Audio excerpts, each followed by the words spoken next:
Алматы. 1986 жылдың желтоқсанында Алматыда күтпеген пленум басталды. Бар болған 18 минут. 4-10 жылдық басшылықтан кейін Дінмұхамед Қонаев сол жерде шешім қабылданғанын естіді.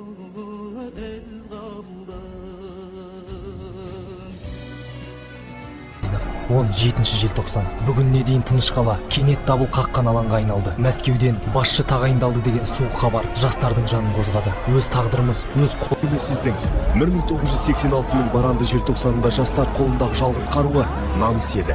Олар алаңға шығып, азаттықты талап етті. Өз тағдырымызды өзіміз шешеміз. Бостандық керек. Желтоқсан рухы бізді біріктіреді. Біз өзгелейміз деп ойламаңдар. Әділет. Еркіндік. Әділет. Еркіндік. Халыққа сенем. Егер бізді жеке ұстап жауапқа тартатындай күн туса, тіпті азаптаса да бір-бірімізді сатпайық. Бәлкім ұстамайтын шығар. Қайсы бірімізді түгендеп жатыр дейсің. Жаман айтпай жақсы жоқ. Соңымызға түсіп жауаптайтын болса, бір-бірімізді көрген жоқпыз, білген жоқпыз. Қазақ елі бостандық. Қазақ елі бостандық. Жеріміз, тіліміз. Өзіміздің қолымызда. Желтоқсан. Тегіс болсын. Олай қол бина. Біз қазақ ежелден еркіндік аңсағандар. Қолдарыңдар. Әр ұлттың өз көсемі бар. Станда оларды. Арттарынан келеді тыныштыңдар. Әлі мүмкіндік бар. The streets. They challenged a system they felt no longer spoke for them. Their voices carried on. Ляззат, қорқып тұрсың ба? Жоқ, Қайрат, біз шегінбейміз. Бүгін бәріміздің үніміз естілу керек.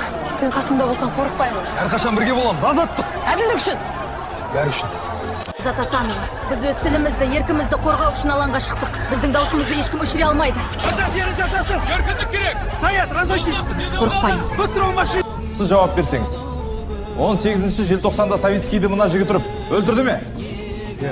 Құлаған жасақшыны тек Қайрат өрді. Сол күні сағат 11 мен 12 арасында бәріміз күнәдан таза басым бар, 21-де жасым бар, қасқалдақтай қаным бар, бозторғайдай жаным бар, алам десең алыңдар. Қайрат деген атым бар. Қазақ деген затым бар. Еркек тоқты құрбандық. Атам десен атындар.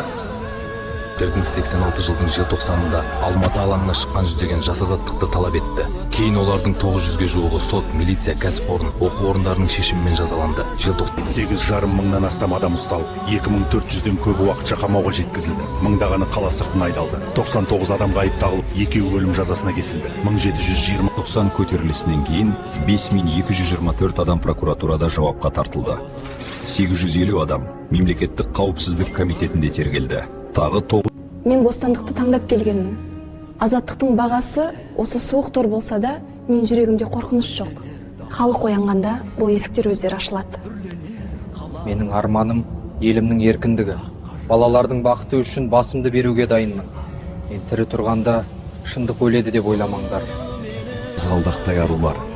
Олардың ішінде жастайынан қыршыннан қиылған Ербол Спатаев, Қайрат Рысқұлбеков, Ляззат Асанова, Сабира Мұхамеджанова және өзге. Желтоқсан жастардың ары мен намысын қорғай отырып, біз әділеттілікті талап етеміз. Бүгін 1990 жылдың 12 желтоқсанында КССР жоғарғы кеңесінің президиумы олардың бәрін толық. Біздің бүгінгі еркін тынысымыз сол азаттық жолында жанын қиған жастардың ерлігімен келген. Менің ұлым Қайрат құрбан болды, бірақ оның арманы азат ел орындалды. Бүгін біз сол рухтың алдында тағзым етеміз. Желтоқсан желі, желтоқсан желі, желтоқсан желі, ызғарлы.